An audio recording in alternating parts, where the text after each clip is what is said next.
A brief thought occurred to me while driving. I hope the sound's good. I can't tell.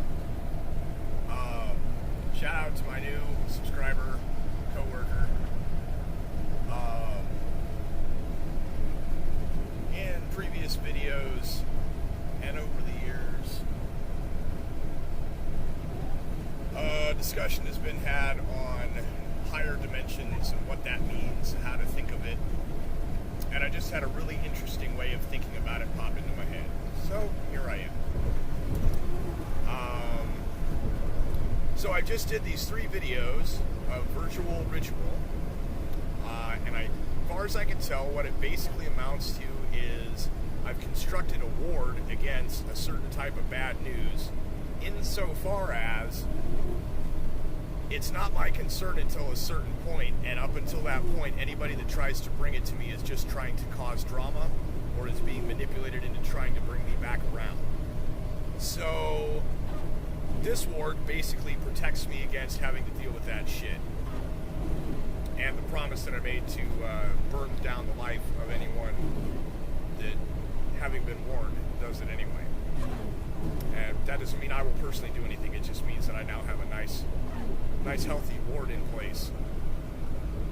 So anyways, this higher dimensionality concept, rather than trying to describe probability and causality in terms of 5th, 6th, 7th, and 8th dimension, which is one way of looking at it, another way of thinking of it in a different sense, and maybe this is why there's a debate about whether what I've previously described as dimensions are actually densities and not dimensions, but to me, a dimension is an avenue of movement.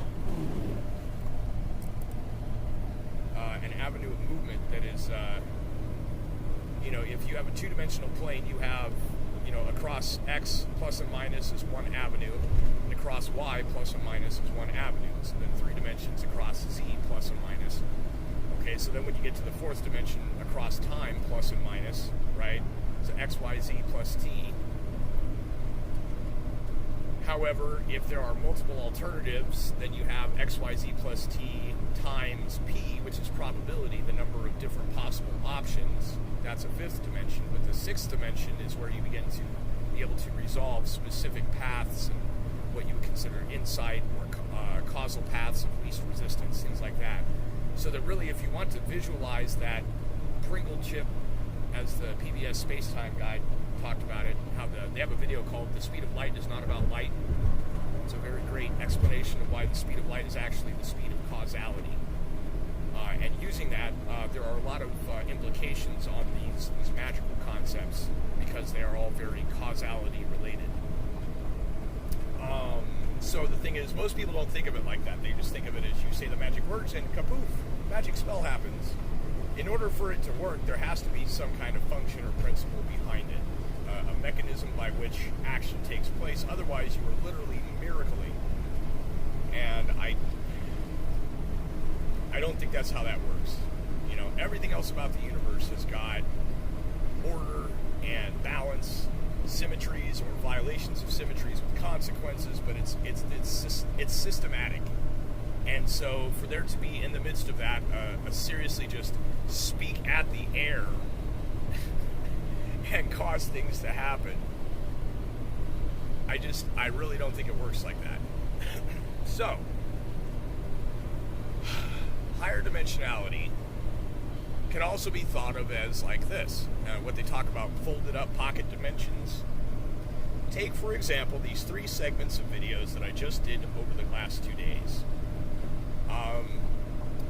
Basically, any topic, any concept, any idea, anything that is mentioned by me in those 3 videos over the course of that just under an hour,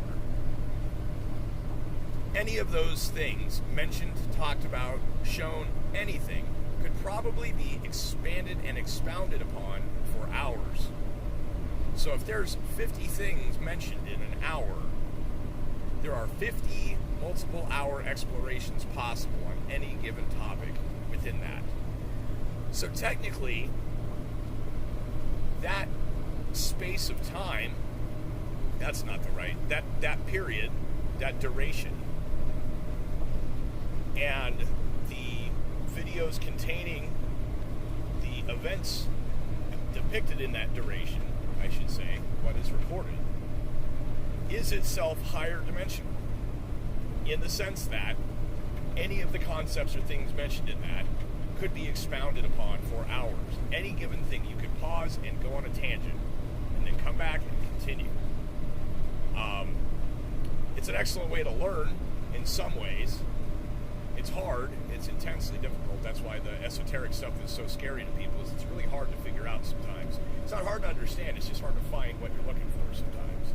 Until you learn how to do that. And nobody can explain how to do that. You have to find it yourself. So that's why it's hard and scary. A lot of people are not into that idea of self-seeking. They want to be told. They want to be led. So anyways, the thought I'd had was just, of course, there that, there are lots of places and times, the things that we encounter, there are concepts and ideas that are very densely packed with information that if you don't already know it, you might be able to follow along, but you're probably not be getting the deeper meaning of some things. I find the Hebrew language is much like that. There are multiple layers of meanings between gematria and pictogram symbolism and combinations of letters and words, the images they present as sub-sentences. It's almost like dream interpretation. I mentioned oneiromancy in a previous video. It's much the same. You can take the series of dream images, right? Consider those like pictograms. So the letters, each letter has a meaning.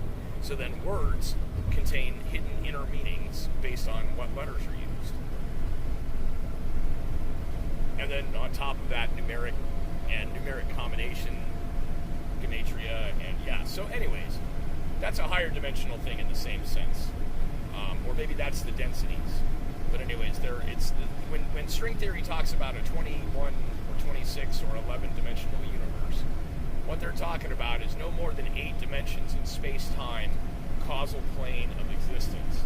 And the rest of those dimensions are points at which certain types of physics in certain instances have a very different set of behaviors, and things, space-time and causality, are different in those instances. For example, traversing an event horizon, in a plasma, quantum flux when it's a wave function and no observation, and the wave function hasn't collapsed, so you've got multiple possible Schrodinger outcomes or whatever.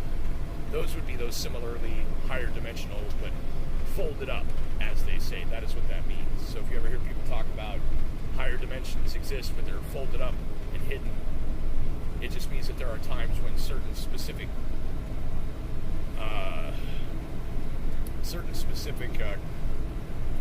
circumstances allow for a change of behavior. That's those same higher dimensions. That'd be like strong force interactions, quarks and gluons, extreme small, extreme cold, extreme hot. So, anyways, this is getting on. I'm going to go ahead and stop it here. But little thought on different ways of visualizing and thinking about higher dimensions.